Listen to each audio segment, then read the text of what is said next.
I'm Carol Stabile. I'm the acting dean of the Clark Honors College, and we're excited to talk to you about to talk to you all tonight. Elon's going to continue to let people in. Just a reminder that we're recording this event for family members who cannot be here. So just be aware of that. And I thought what we do is a round of introductions of Honors College staff. Then I'll show you a few quick slides just to give you a very short sense of what we're up to this term, and then we'll open it up for questions. So I'll start by asking Elin England, will you introduce yourself, please? Absolutely. Hello, everybody. I'm Elin England. I'm the Director of Alumni and Community Outreach here in the Honors College. Thank you. Dr. Rovac. Thank you, Carol. Hi, everyone. I'm Dr. Angela Rovac. I'm the CHC's Director of First Year Experience and the Faculty Director of the ARC. Thanks, Angela. Dr. Daphne Gallagher. Hi, I'm Daphne Gallagher. I'm the Associate Dean for Undergraduate Studies at the Clark Honors College, and I'm also an archaeologist. Thanks, Daphne. And Dr. Elizabeth Risenen. Hello, everyone. I'm Elizabeth Risenen. I'm the Assistant Dean of Advising and Strategic Partnerships in the college, and I also teach literature and classes about the thesis. Thank you, everyone. So I'm going to show a few slides, but I want to tell you first about how we're going to run the discussion afterwards. Daphne and I will answer questions in the Zoom room. So please raise your hand if you have questions using the reaction button at the bottom of your screen. Angela and Elizabeth and Elin will field questions on chat. So if you're more comfortable asking your questions in the chat box, feel free to do that. So let me just share my screen.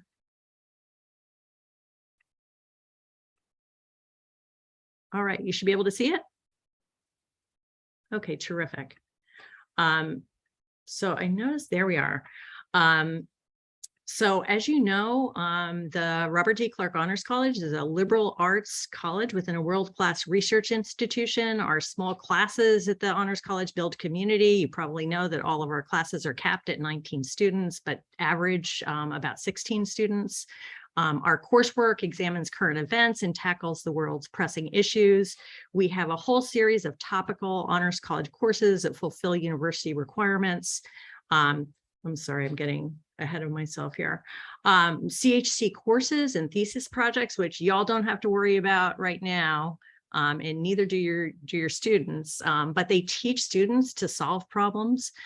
We have hands-on internships and mentored research opportunities in the Honors College that provide practical experiences. Here's just a sample of some of the courses that your students may be taking or are likely to take in the future. They change every term. We have dedicated professional advising with two of our advisors joining us today. Dulce Castro is not advising us. Your students will encounter her next year as their second year advisor. We have mentorship in and out of the classroom. The CHC has an academic residential community. I'm sure you'll have questions about that, and Angela will be the person to answer those. The ARC has activities and a peer mentor program with peer mentors regularly meeting with first year students to offer insight into academic life in the Honors College. Here are just some of the programs that we've had. Some are past. There was a budgeting workshop in early October, a mentored research panel to introduce students to research by putting them in touch with peers who are doing research. There's a chemistry study strategies session on October 27th, a studying and interning abroad info session in November because it's never too early to start planning for study abroad. And then there are two social events, an Emerald Lanes bowling evening and a game night in the CHC Park. So that's that. I'm going to leave this up for a second. It contains all kinds of contact information that might be of interest to you. And I'm just going to stop right there because I know y'all have questions. And so why don't I open it up? And I'll put that slide back up. It's easier for me to monitor the Zoom room if I can see y'all. So questions.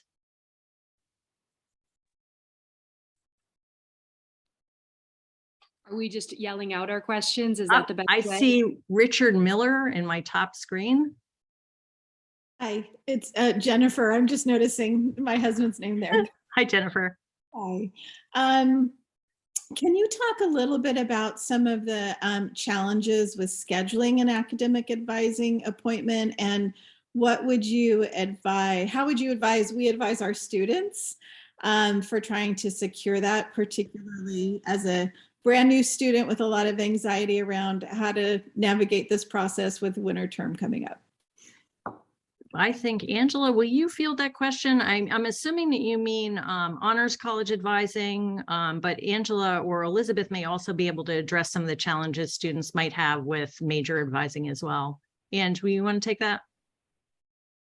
Yeah, I mean, advising is always a complicated thing. There are plenty of advisors on our campus. So within the CHC, I'm always the first line of defense for first year students. I hold office hours every day of the week and also available by email. And then we have additional kind of advisors that if my capacity is at its limit, then I can refer out to. And usually I recommend students email me if they're having, trouble to like reach me or make an appointment, and I'll make the direct referral. But we do think of advising as an advising team. So across campus, there are advisors in different majors, and there are advisors in different programs that aren't necessarily a major. So those are also referrals that we make out too. But were there other components of the question? Quick follow-up to that. So she went ahead and made a general advising appointment because she figured that something was better than nothing, but her questions really are CHC specific. Will a general advisor be able to answer those, or would it be preferable for her to email you, Angela? Mm-hmm. Well, I would always say, with any CHC specific question, it's always great to email me. I'm usually can be pretty prompt an email response. And if it really does take a more thorough conversation, then I can make referrals out or refer to my drop-in hours or things like that. In the upcoming weeks, to help prepare for registration and things, there are going to be additional drop-in advising hours that have been communicated to the students, and some of our wonderful faculty advisors will be joining me to help out in those moments. But Elizabeth, would you maybe want to say like how the other advisors on campus are kind of trained up in the CHC? Absolutely, yes. So that is something to mention as well. As Angela mentioned, anytime a student has a CHC related question, they should absolutely direct those questions to the Honors College. But we have also trained advisors campus-wide, and that's in the Tykeson Hall advising cohort, as well as in all the professional schools and colleges that have their own advising units. All of these advisors have been trained on the CHC's curriculum and are prepared to work with students on their CHC curricular questions as well. So yeah, advisors across campus are now very well versed in our curriculum. Thanks, Elizabeth. Thanks, Angela. I think I have Wendy and then Julie. So Wendy, you want to go first? Yes, hi, thank you. I think my question may have just been answered. Because my daughter isn't sure, she's a business major. She's thinking about, she wants to focus in finance, but she's thinking about maybe a double major with economics or a minor with economics. And she's not certain which advisor she should be talking to. Should she primarily be talking to her business school advisor and then CRC? So she's really not sure how to approach this. Yeah. Elizabeth, you want to take that one too? Yeah, I can take Thank that you. one. I mean, absolutely. So I think in a case where a student is maybe considering, a double major or the major versus the minor, I would say the first unit they should be checking in with is the business school and with an econ advisor, right? Because the student needs to figure out, how those requirements are going to articulate with each other, and to figure out, the best order to take, which classes in, are there classes that, a student might take that might potentially count for both majors or for both major and minor. Those are all questions that the student can direct to those major advisors. They'll be coming to the CHC for advising on their honors college requirements. I should actually back up a moment and explain that the Honors College curriculum is a core education curriculum, so students aren't majoring in the Honors College, they are taking their core education with us rather than in the larger University of Oregon. But Honors College advisors don't advise students on their major requirements.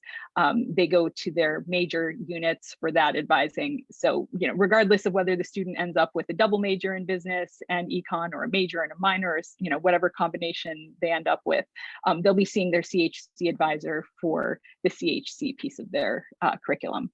Okay, so they should definitely see both to make sure they're fulfilling all the Yes. requirements. Okay, thank That's you. right. And I'm going to ask, I'll call on Julie in just a second, but I think Stephen's question is a question that we're going to want to answer in the Zoom room. So hold off on answering that in chat. Julie, you're next, and then Stephen's question. Okay, if we're referring to the question about the social component in the ARCs, that's exactly what I'm about to ask. So Okay, perfect. Okay. So Angela, I mean, I'm gonna ask each of our advisors to say a little bit about this, because it's a complicated, multifaceted answers, I think, to the question. Angela, you first, and then Daphne, then Elizabeth. Hey, thank you, Carol. Just so I can read aloud, starting with Stephen's question, which was: the biggest challenge for our son is the social aspect of the transition, which I know is nearly universal. And I'll agree with that, Stephen. It is nearly universal. Can you talk more about activities and peer mentoring, especially within the ARC in the dorm, and how much is outreach and pulling students into participation versus leaving it all up to the student to join in? I think that's a great question. And this is always a hard thing. I talk to students about this almost daily, and we're in that phase right now, that kind of the let's say the excitement of kind of coming to a new place and those initial sort of contacts, those start to wane around week 4 or week 5, where we are in term. And I always try to talk to my students about, like, now this will be the time where you actually start to find the people, your people. And it can be very challenging, and not trying to invalidate or kind of, you know, play that down. But it is something that I see year in and year out kind of on this time. So the activities, as Carol had mentioned in one of the opening slides, that we host within the ARC, I host kind of the more academic activities. We do kind of study, you know, planning things, and, you know, creating final study plan and advising. And then the peer mentors host 3 kind of social based events every term, and then some extra events around either academics or service work. So there were additional activities that were not included in our slide. Just to be concise, there was a, you know, group effort to go to our Holden Center, which is our for leadership and what, somebody tell me the full name. It's blanking on me. Some other person who works at UO for leadership and civic and engagement. It doesn't matter. So they do a day of service. So they did service teams. There was a hike up to one of our beautiful buttes in town that about 20 or so people attended. And then upcoming, we have 2 more kind of social directed events. In terms of kind of the outreach, I mean, all of this is advertised via email, is communicated from the peer mentors to their cohorts, and there are flyers kind of posted around the space in our lounge, which is right outside of my office here, where all CHC students are welcome to come and use as study or hangout space. But there's not, you know, a requirement, I'll put it that way. There's not a requirement to participate. So unless students are being a little kind of proactive in that way, it's tricky to kind of pull them in, Stephen. Was that, I mean, I think then we were pitching to Elizabeth, unless, Stephen, was there another component of the question that maybe you'd like to? No, that's really helpful to know. Honestly, I didn't know about those things, so that's good to know. I guess my wish in some way was for someone to maybe pull a little harder. I think the emails, you know, anyway, I guess that's my fantasy, is that someone like the peer mentor would say, hey, haven't seen you at any events. We're having one on Saturday. Come on, you know, come on over. Or maybe the RA or something would just walk down the hall and say, haven't seen you at anything.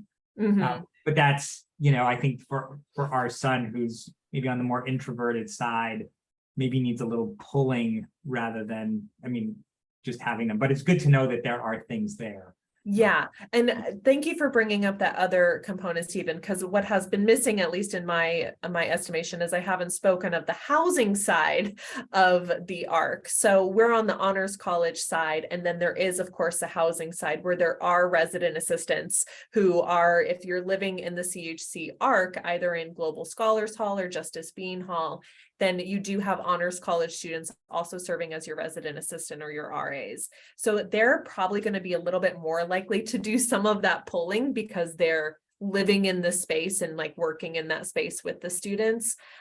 So I would anticipate that, the RAs they do notice when things are up, but unfortunately they are not my student workers, they're housing student workers. So I can't speak too directly about what their workflows are. But Elizabeth, was there extra, or Daphne, whoever was next? I'll just add to that I'm in students' mailboxes. So as the assistant dean for advising, every Monday or Tuesday, in case of Monday holidays during the academic year, I'm in students' email inboxes with a weekly advising email that is kind of a digest style email that includes selected events, opportunities, various things that students can get involved with. So it'll start with an advising tip of the week. We'll include important CHC and UO dates and deadlines. Like for instance, this Friday, the course catalog for winter term is going to be released. So that's one of the things that's noted in that email. There's information about events that are happening, and we always flag CHC events in particular and make sure that students are, see that those are highlighted in red, that these are, things that are happening exclusively for honors college students. There's information about scholarships and fellowships, about job and internship opportunities, research opportunities. So we really collect, my advising team really does a lot to collect all of these opportunities campus-wide and even off campus sometimes, to bring all these opportunities together and go out to students in kind of a very easy to skim format. So, they're always getting that information about, events and other things that they can apply for and take advantage of. That's great. Thanks, Elizabeth. Daphne, would you add anything? I think I would just want to mention that, another thing that's not necessarily a social event, but does serve a really important social function in the first year is those HC 101 classes that all of your students are currently enrolled in. They're 19 student classes. They're very discussion intensive. So students have the chance to meet, even if they are a very introverted student, they do need to come to class. And when they're in class, they are going to be asked to talk with other students. And so there is some opportunity there for students to form connections, to start to meet other honors college students if they're not living in the Global Scholars. I noticed Wendy's question about students who aren't in Global Scholars or in the to be able, or Justice Bean to be able to connect. Again, that 101 class can provide a really good first point of connection to start interacting with other CHC students. Thanks, Daphne. Mary has her hand up. Yeah, this is back to a more academic question, but when I was visiting at Parents Weekend, my son sort of casually mentioned that he's really enjoying the honors college, but he wasn't sure he would be able to stick with it because of, he wanted to do a business degree and maybe double major, and he's interested in studying abroad. And before I overreacted to that, I just wanted to see if that was sort of if that was a common thing, how often that happens, if there's, is it a huge requirement, and just kind of get some more information around that. Thank you. That's great. And that'll cover the study abroad questions I've been seeing in the chat. Elizabeth, do you want to take that on? Sure. I mean, my immediate reaction to hearing all that is that sounds like a pretty typical CHC student. So absolutely, our students double major, they study abroad, they do all of these things at once.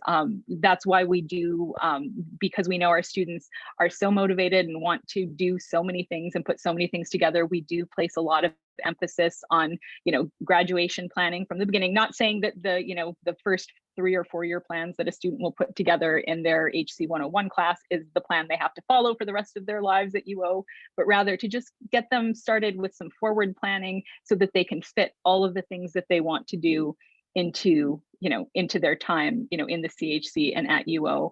But yeah, I work with students every day who are double majoring, sometimes multiple majors and minors, studying abroad. The CHC curriculum itself is very flexible, and courses can be stacked or spaced out in a lot of very creative ways. There's no kind of one path through the college that a student has to follow. There's many different ways that students can arrange their coursework to make that happen. So that sounds absolutely doable from my end. Angela or Daphne, I don't know if you want to add anything to that. I think it's just all about planning. And just as a follow-up, do most kids then do graduate in 4 years? That's pretty typical. Great. Yeah. Thank you. And Daphne, maybe if I could ask you or Elizabeth, because you have more experience, it seems to me that my advisees tend to study abroad during the summer. And I suspect that that's a pattern for honors college students. Could you speak to that? Because that's also part of the planning piece. Yeah, I think that students, they frequently end up studying abroad during the summer. One, because there's a lot of really fun study abroad programs in the summer that are really exciting. And depending on the major that a student is enrolled in, if you're in a major that has a lot of tracked requirements, it can be easier to integrate studying abroad in the summer. There's also a lot of opportunities to double dip. So for example, if a student studies abroad, they're going to be able to fulfill the business school's global context requirement with that study abroad experience. They'll also be able to, we have, as Elizabeth mentioned, some systems for integrating a study abroad class into the honors college requirements. And so they're also going to be able to integrate a couple of different requirements and knock those out with the one study abroad experience. That's great. Thank you. And I see a number of questions in the chat about priority registration and registration. Elizabeth, will you speak to priority registration? Yeah, so all honors college students have, by virtue of being in the honors college, priority registration. So that means the very first day that registration opens on campus, which is Monday of week 8 every term, that can be committed to memory for all students. At 8 a.m., students with senior standing are able to register. At 9 a.m., students with junior standing register. Sophomores register at 11, and then at noon, freshmen register. So basically by 1 p.m. on the first day registration opens campus wide, honors college students are by and large, completely registered in their classes, which is fantastic because they get the first selection of, the courses that they're needing for their major. Whereas like other freshmen across campus maybe aren't registering till the middle or end of week 9 and are not always getting, courses that they, want for their majors or minors. Honors college students essentially get the first pick of all the classes being offered at the university. So it's a really fantastic benefit. Thanks, Elizabeth. And it looks like, Angela, you answered the registration, whether students should meet with an advisor in advance. And I wanted to recommend another resource, which is Other Students and Peer Mentors, who are a great source of information about courses that students might be interested in. They can talk about their experiences in the classroom. So I'd suggest that they also reach out to their peer mentors about that as well. And I will also mention that, again, an advantage of starting some of this graduation planning early is that, students are planning out in quite a lot of detail, especially their first year of study. So by virtue of putting together this plan, they are also thinking very carefully about what they're going to be taking the next term, the next term. So by doing this 4-year planning process, they've also kind of planned out what they're taking over the next couple of terms and have run that by an advisor already. Thanks, Elizabeth. Laura has their hand up. Yeah, thanks.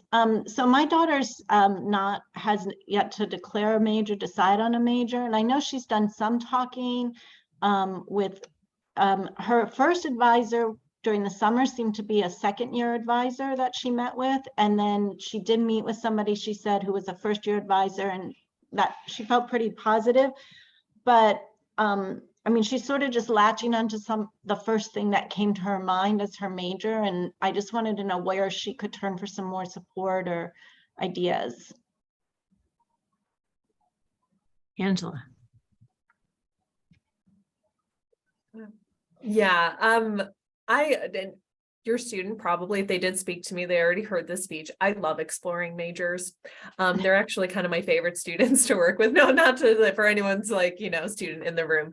But I love folks who are coming in with open possibilities and, an open mind about what they might study. I recognize that it becomes a challenging aspect, especially as our quarter system moves really quickly. So every 10 weeks, they're being prompted to think about what they want to do it again and do next. So that is a conversation I have with students again every day. I, encounter my exploring students and talk through this. So it's hard for them, and it can be hard for advisors, and I'm sure also hard for parents and families, but kind of even if it's latching on to something and then figuring out you don't like it, like that can be just as vital of a process. So oftentimes it's just kind of allowing the student to kind of move through that process and start to have conversations about what works well for them, what doesn't work well for them, and talking to their advisors, either myself. It sounds like they spoke with our second year advisor, Dulce Castro, over the summer, because we do the advising for exploring students over the summer term. So, just to continue to talk to advisors. And there are, even though they do not have a declared major, there are, non-CHC advisors on this campus, both in the Office of Academic Advising, and also they're always welcome to make appointments with the advisors, either in the College of Arts and Science in their general area they might be interested in, or if they're interested in the business school, the College of Education. Just because they're not a declared major, they're still welcome in those spaces and to talk with advisors more specifically about those programs. So there's lots of support there. And just, I think, harken something I think Carolee said before, it's great to talk to the peer mentors. I would say I have one peer mentor still who's their second year student and is still like exploring, even though they've moved pretty close into knowing what their major is going to be. But many of them in their first year were exploring themselves. So Okay. they can be very helpful in just kind of talking through kind of the process they went through. Okay, great. Thank you. Thanks, Angela. There's a question in the chat about my daughter's unsure who she should talk to about advising. Does she have a particular advisor? Angela Rovac is our first year advisor. So the answer to that question is Angela. Okay, Wendy and then Kate. Hi. So just to clarify, what advisor actually develops that 4-year plan for our students? If our student thinks they know their major, like mine would be a business major, would it be the business school advisor or would it be the CHC? Who should she go to develop that 4-year plan? Elizabeth. Yeah, no, that's a great question. And it really is, it's a collaborative endeavor. I would emphasize, first of all, that the student is the person ultimately putting the plan together, right? Because the plan is their first opportunity to kind of take all of those various interests that they have, the potential majors, minors they might want to explore, and to try putting them together, right, to see how it works, and then to bring that plan to an advisor to kind of go through it, make sure that they've figured out the right order for classes, that they're not trying to take an upper division class during their first year or something like that. So it really is going to be a collaborative endeavor between units. At some point they're going to want to have a CHC person take a look at the plan. At some point they'll want to have someone in the major look at plan. Now, for the purposes of the 4-year plan assignment in the HC 101 class, a student really just needs one advisor to look at that. And that could be over in the business school, that could be in the honors college. At some point they will want advisors, from both units looking at them. But as long as they have at least one advisor look at that plan and kind of start to give them feedback during fall term, that's all that's required for the 4-year plan assignment, if that makes sense. But students really, we are emphasizing that students have a team of advisors across campus who specialize in different areas. And they really do need to get feedback from those departmental advisors on major and minor requirements. And then, really as they start working on their CHC curriculum and especially working toward the thesis, they are getting a lot of support on the CHC side of things. Thanks, Elizabeth. Kate, you're up. Thank you. So I actually have 2 questions. One still is kind of about advising. My daughter's declared political science, but she's not sure. She's just starting, so she's not 100% sure. So should she still go see Angela, or should she find another advisor? It's just sort of confusing, and she doesn't feel like she has a point person. Angela. Or maybe Daphne. I mean, every CHC student is one of my students, so they're always welcome to come to me. I'm often the first line of defense for any student, no matter their major, no matter their program.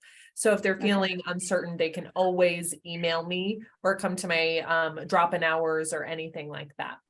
For something like political science, one of the benefits of the College of Arts and Sciences advising model is they have advisors that are specialists in kind of groups of majors. So your student wouldn't go to a political science advisor, they'd go to a policy, I forget the name of it. These names don't stick with me, but they go to what they call a flight path, which are advisors that are experts in multiple kind of similar majors. So if they say, like, weren't sure about poli-sci, but maybe about sociology or these different things, then they'll have someone who can help direct them within that kind of area of study. But I tell the students all the time, I'm happy to be a first line of defense. If I don't know the answer, I certainly know how to find it or who to ask. So that's often how I approach these different questions. Thank you. I just had one more quick thing. So I think she got a little overwhelmed by the planning meeting the other day. And so she's kind of debating, like, should she stay in the honors college? What is the benefit of staying in the honors college versus not? Does anyone have any thoughts on that? I'm going to ask Daphne to address that question, and I can weigh in too. Yeah, so I think, what we do in the Honors College is really focused on core education, right? It's not the major or minor curriculum. And so our curriculum is really focused on developing students' critical thinking skills, on developing their written and oral communication skills, developing their critical reasoning skills, and basically preparing them for a world that's going to be very dynamic, a world in which they're going to have to communicate with a lot of different kinds of people, a world in which they're going to have to be constantly learning new things and acquiring new skills. Our curriculum is a fairly intensive curriculum. We do ask students to take these 19-person seminars in which they're going to be exploring a lot of different subjects and different topics and ideas. They're going to build those skills really well within our curriculum, and they're also going to learn a lot of really interesting things. And they're going to do this thesis project through which they'll also develop a whole set of additional skills around their ability to organize a project, to work independently, to set up timelines, to work with a team, all these things that are going to serve them really well. So and then finally, all of this is going to happen in these very intimate small class settings, right? Where their professor is going to know them, their professor is going to be able to give them really personalized feedback and really work with them individually to develop as they grow through college. College is such a really phenomenally dynamic time. And so in terms of staying in the honors college and the sort of, is it worth it? Does it make sense? For me, it's really going to depend on the student's investment in developing that sort of breadth of, liberal arts core education skills and the extent to which they want to invest in that as part of their college education. I mean, obviously, I think that's a really worthwhile thing to do, but I'm a little biased. So, yeah. Yeah, I was just going to add that one of the things that I love about teaching in the Honors College is the amount of learning that students do with other students. Because we have small classes, because our classes are made up of students from all over the university, our students really have a unique experience in the Honors College. And if you talk to alums, and maybe I'll just call on Elin to say something about this, when alums think about the Honors College, the two things that come to their mind are the really tightly knit cohorts that they got to learn with, and then the close relationships they formed with faculty members that were really important for whatever their career goals were. So I don't know, Elin, do you want to say anything quickly about the alums? I hate to put you on the spot, but there it is. Yeah, no, I love talking about alumni. So yes to both of those things, but I also hear a lot of alums talking about how the process of doing the thesis project really propelled them into wherever their life course led them, that it was a great experience, that they are glad that they did it. And so that, and the close community and the connection with the faculty and the connection with their peers, and not just in their own class, but also upperclassmen, and then as they move up with lowerclassmen. So yeah, very enthusiastic community of alumni. Yeah. And I'll just add quickly, and we have a team approach to advising. So I had a student come to my office who was thinking of leaving the Honors College because he was having trouble formulating his thesis. I talked to Daphne, who gave me a great idea that I shared with the student. And when I shared it with the student, I said, when you go out and talk to people about jobs, you're going to have this amazing project that you've done that you'll be able to tell potential employers about, right? And that's really going to make you stand out when you not only have designed your own game, but you have a business plan for how you want to market it. So I think that really picks up on what Elin said as well. But I'm mindful of time, and I have Jennifer and Kate in my queue. So Jennifer.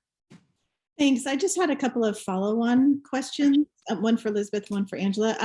Elizabeth, do I understand from your last comment that the 4-year plan is actually an assignment within HC 101? Yes, that's correct. So this is the one common assignment, no matter which section of HC 101, which HC 101 is our introduction to the liberal arts class that all students take in their first term in the Honors College. So that's going on this term.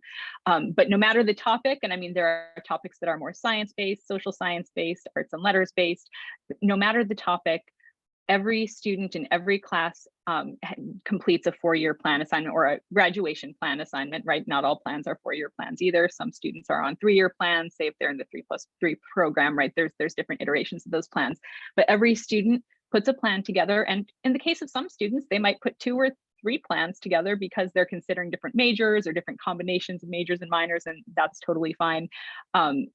So they put a tentative plan together, they discuss it with an advisor, and the instructors are not going through and grading it like, that looks like a good major or that doesn't look like a good major. That's not it's a completed, not completed style of assignment, again, just to make sure that every student starts that long-term planning process that helps guide their thinking about potential majors, minors.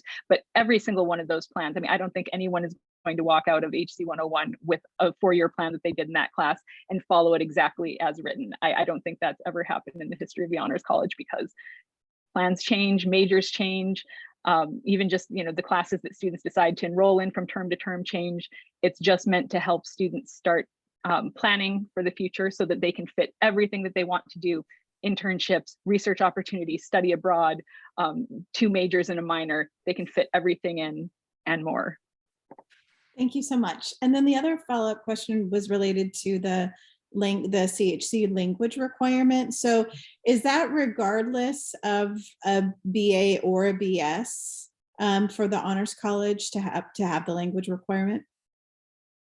I'll note, just because I literally just put the link in the chat, Jennifer, so you can read there. You and Stephen are on the same page right now. So there are a few exemptions from the CHC second language requirement, and it has to do with a student pursuing a Bachelor of Science, and one of their declared majors has to reach a credit threshold of 90 credits or more for the major just itself. And at that point, then our second language requirement is waived. There's a full list of those majors and programs available on that link in the chat. Thank you so much. You're welcome, Jennifer. You're welcome. Kate, I think you had your hand up. Is that right? Maybe not. Okay, other questions?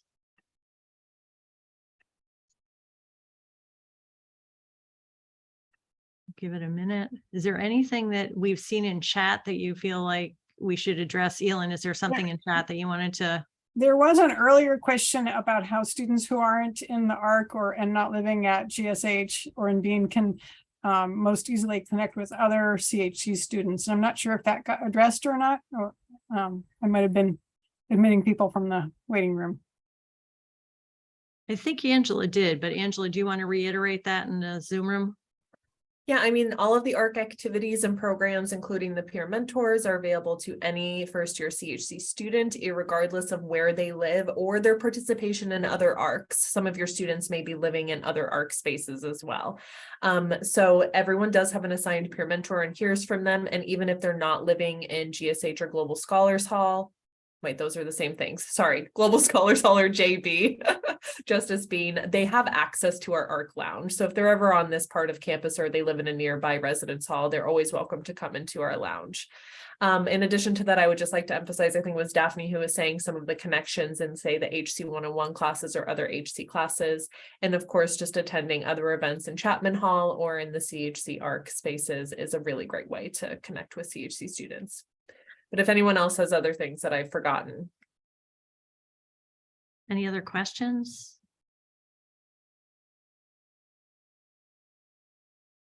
Okay, well, I'll just reiterate one thing, and that is, I hope you get a sense of how much we care about what we do in the Honors College. And we're here for students, we're resources for students. But students need to reach out. So I hope you'll encourage your students that if they have any questions or challenges or issues, they can reach out to any one of us in this room. We may not be, as I think Elizabeth said before, we might not be the person who knows the answer to their question, but we will know the person who can answer their question. So do encourage them to reach out to us. And again, we're here to support your students and make sure that they're successful. So if there are no other questions, I'll let you all go off into your evening, and thanks for the great questions, and let us know if you have any others. Night, everyone. Thank you so much. Yeah, thank you all. Bye. Thanks for coming, everyone. Yeah.